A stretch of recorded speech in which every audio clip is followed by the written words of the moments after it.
that you can see the blossoms open on the squash, and it's really cool. See, there's one covered in gnats. But I noticed that back here on the vine, I saw a pickle. I'm sorry, a cucumber. There's a cucumber on my vine, and there's another one over there. Oh, see it? Oh, so cool. I don't know if we have any squash. So it's starting to go up the stairs here. You can see. I don't know where it's planning on growing, but it's very interesting to watch. It's so cool to see how they trail and trellis and grow upward. They're like, okay, I've got this now. Let's go back here and see if we can see anything growing. Squash was. I thought I saw one yesterday. Let's see. Has it been eaten already? I would swear I had seen one yesterday, like a zucchini. But I don't see it today. I just see the cucumbers.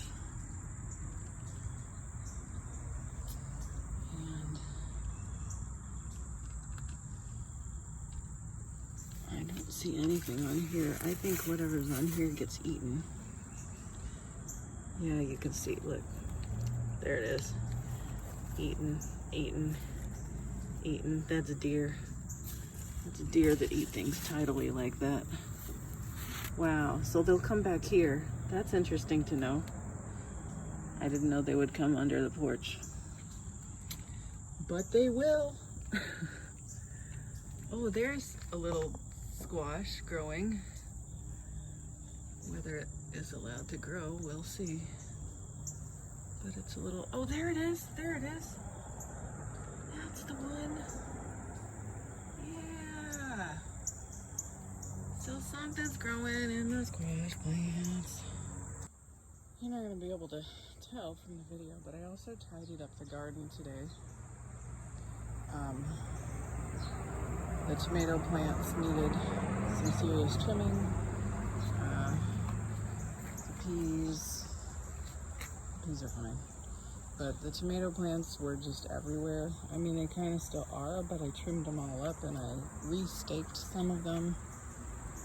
And even though it looks like a tangled mess of nonsense, I got them like off of the carrots and off of the radishes.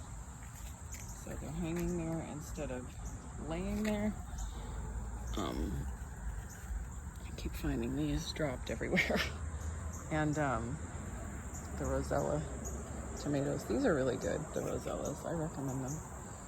Got them from Baker Creek Seeds, rareseeds.com. So it looks like a crazy tangled mess, but now I've got them, they're all like up. I stake them all kind of up, so they're off of other things, and then they have more room to grow. And I also cleaned out and cut down all of the, well, most of the lamb's quarters, because it was getting that fungus that's coming from that tree up there that's affecting a lot of my plants actually. And I trimmed off so much leaves and stuff like that off of the tomatoes. Anyway, it's hard to tell looking at it, but it's so much more tidy than it was. So I did a bunch of work there and, you know, cut down the lamb's quarters there and a couple other places. I think there were some over here, yeah, over there that I cut down. Hard to see, but there's the stalk right there. So I did a bunch of tidying up. Now I need to go finish my lemon water because I had started drinking it, And then I came out here and I just get distracted. I come out here in my garden and then I'm like, oh, stuff I need to do. And so I do that instead, and that's what I've been doing.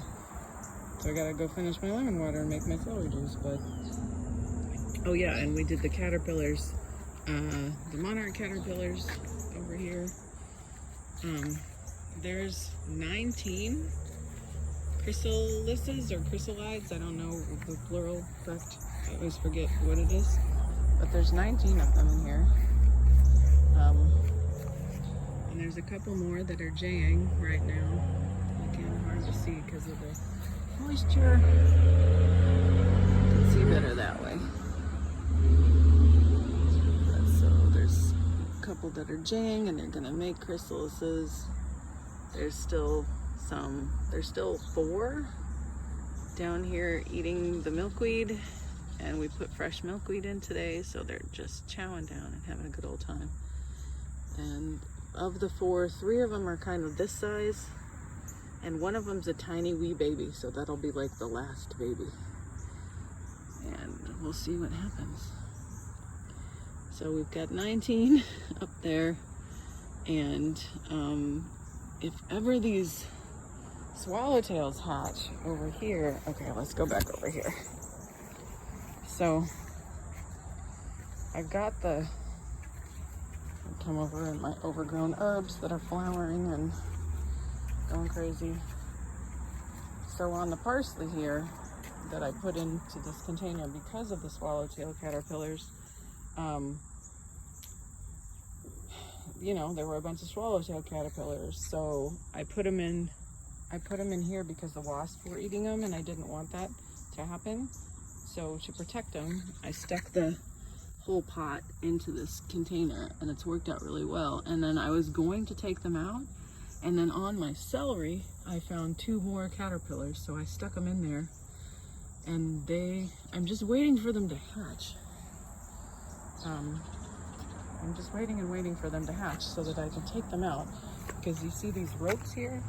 I can take the chrysalises out of the other container, and I can hook them onto these ropes. Anyway, it gives them a lot more space, and it's easier because that container opens from the top and this one opens from the side, and they're all on the top of that, so opening them while there are, you know, chrysalises hanging on there, it doesn't seem like a great idea. So even though it's a delightful pain in the butt to get the butterflies out of here, because you have to reach your hand in and take them out on your hand and like sort of herd them out like cats, they don't, because they don't want to be herded out. They're like, no touching, no touching, because they don't know. They're like, I don't know what you're doing, stop. And I'm like, I'm trying to free you. But anyway, so yeah, so all of that. Hopefully these guys will hatch soon, so I can take this container of parsley out of here and I can put the chrysalises in before any of the monarchs start to hatch. Or I might, I don't know, I might just take the container of parsley out of here and hope for the best, because there's 2 swallowtails on here and there's 19 chrysalises in there, and yeah, we'll see. I don't know. I'm gonna give it maybe 2 more days and then that's it, man. Oh, I see all the bees. I love the mint is great because all the bees, all the bees, all the bees. Oh no, I lost her. Oh, she's in there. Anyway, there's bunches of them.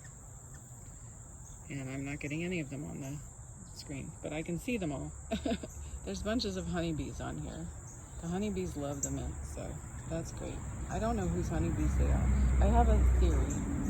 It's a guy we were getting honey from before, but he's not doing honey anymore, but he still has a couple of hives.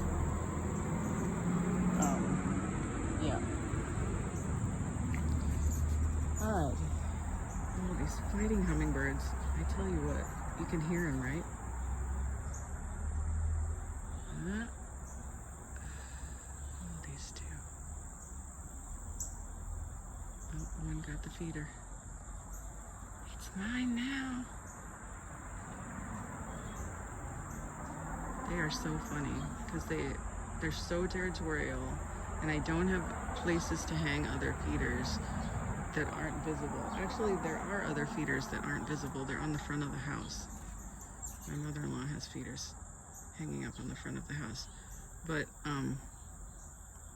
they're so territorial, they just can't have it. They're like, no, this feeder is ours. I gotta figure out a place I can hang up more feeders that aren't visible so that they can, I mean, not this season, but next season. Hopefully we won't be here next season. Hopefully we'll have our own house, but we'll see. Anyway, that's my garden tour for today. I hope you enjoyed it. There's my vines growing out of the stairs. I love that. So cool.